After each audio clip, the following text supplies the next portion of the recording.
আমাদের এই রোগী সাদেক আলী সাহেব, ৬৩ বছর বয়স।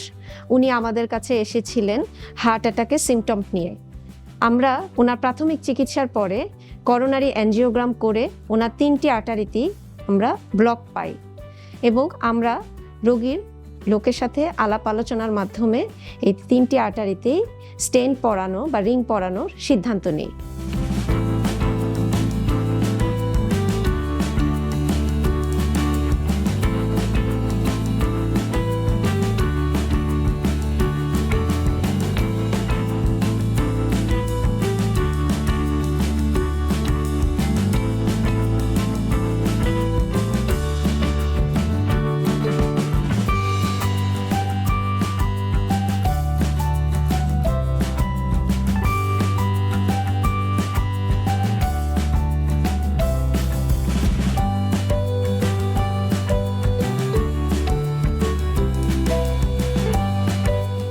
সাদেক আলী সাহেবের বাঁ দিকে 2টি রক্তনালীতে আমরা 2টি স্টেন্ট বসাই এবং এটি একটি জটিল প্রক্রিয়া ছিল।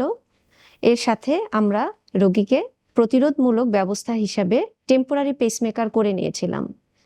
পুরো প্রসিডিউরের সময় রোগী ভালো ছিলেন, কোনো রকম জটিলতা হয়নি এবং আমরা সফলভাবে 2টো রিং বসাতে সক্ষম হয়েছি।